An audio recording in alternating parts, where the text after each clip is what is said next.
If history is a stage, then some figures walk upon it with armies and thunder, others with wealth and splendor.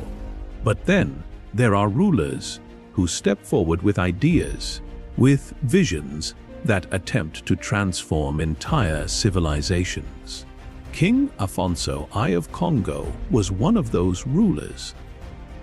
He rose to the throne at the dawn of the 16th century, when the Kingdom of Congo stood at the crossroads of African tradition and European expansion. In his reign, faith, politics, ambition, and tragedy collided, leaving a legacy both celebrated and haunted. His story is not simply one of a Christian king. It is the tale of a man who tried to shape a new identity for his people, and in doing so, wrestled with the forces of empire, trade, and belief. The kingdom before Afonso, long before Afonso's crown gleamed in the sun, the Kingdom of Congo was already a proud and powerful state. Established in the late 14th century, Congo stretched across much of Central Africa, from modern-day Angola through the Republic of Congo, Gabon, and the western parts of the Democratic Republic of Congo. Its heart lay at Mbanza, Congo, a city perched on a plateau, buzzing with markets, artisans, nobles, and ritual life. Congo was a federation of provinces, each ruled by local nobles, but all loyal to the central authority of the Mana-Congo, or King of Congo. The king balanced power among provinces, led armies, and presided over religious ceremonies rooted in ancestral worship. Authority came not only from politics, but also from spiritual legitimacy. The kingdom was a hub of trade. Ivory, copper, textiles, and slaves flowed north and west, while salt and raffia cloth circulated internally. Its people were organized, its institutions strong. Congo was no isolated backwater. It was a sophisticated polity long before Europeans arrived. But contact with Europe would change everything.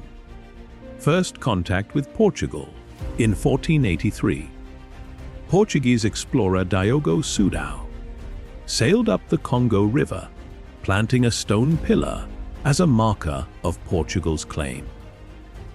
What followed was one of the earliest sustained encounters between sub-Saharan Africa and Europe. For the Portuguese, Congo represented opportunity, a land of wealth, trade, and potential converts.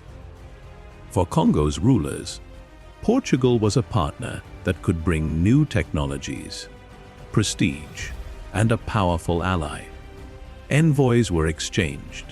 Congo nobles traveled to Lisbon, and Portuguese missionaries arrived in Mbanza, Congo. The court witnessed strange new objects: firearms, books, European clothing, and heard the gospel of Christianity.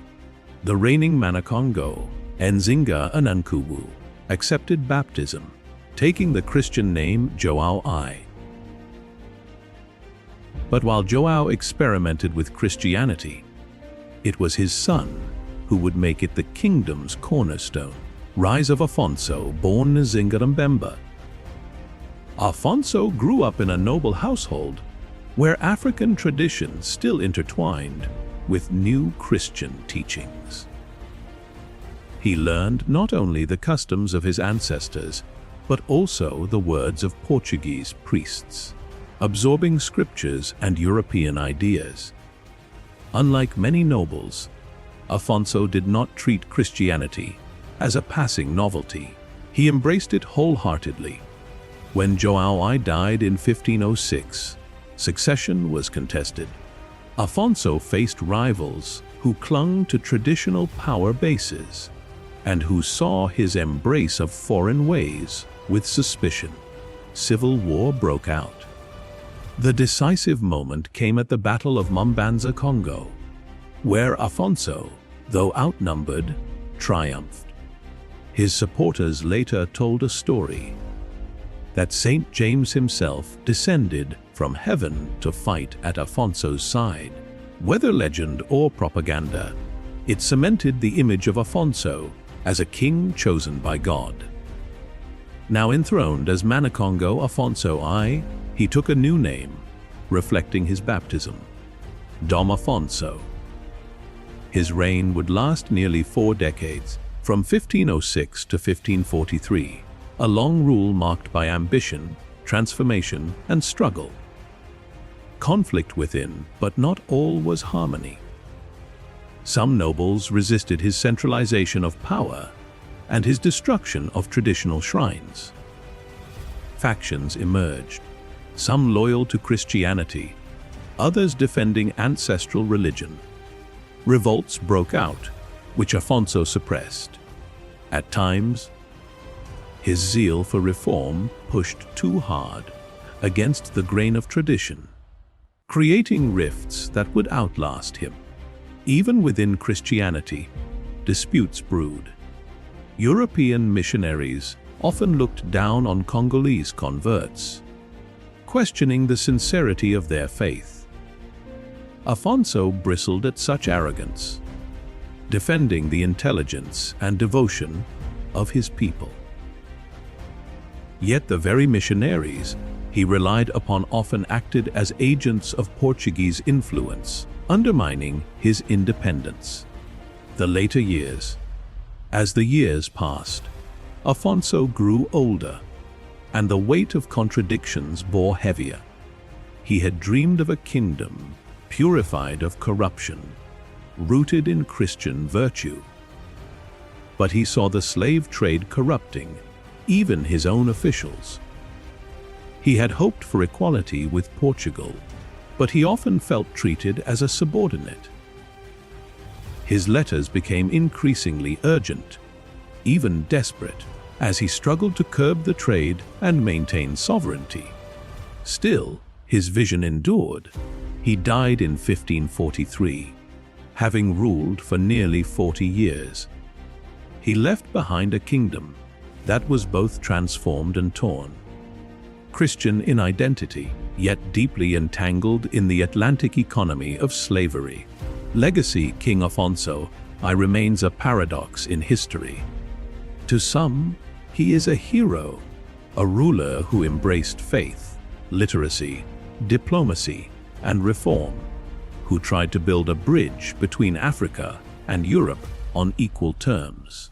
To others, he is tragic, a king who embraced Christianity and European alliance so fully that he opened the door to colonial exploitation and the slave trade that devastated his kingdom.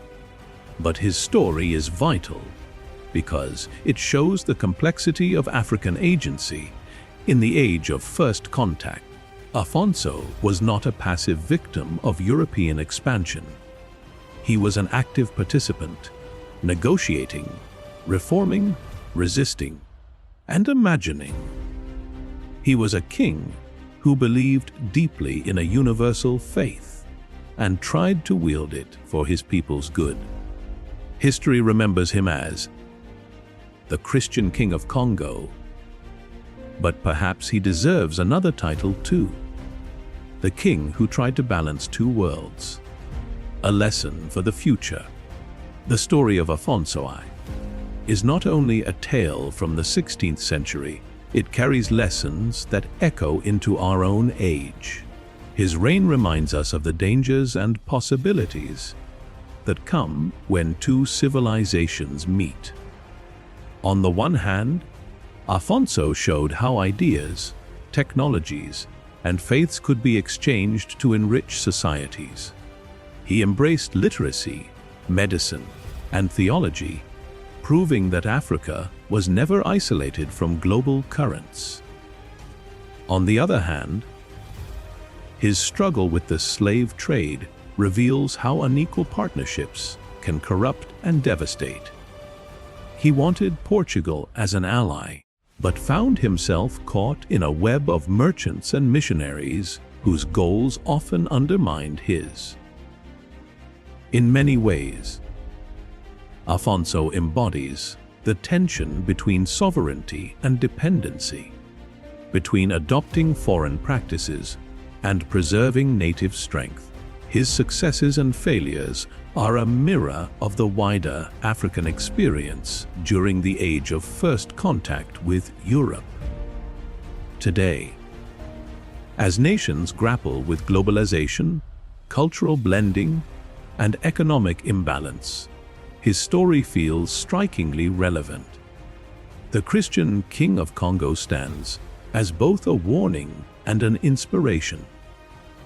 A ruler who believed his kingdom could be modern and faithful, African and universal, if only the balance could be held.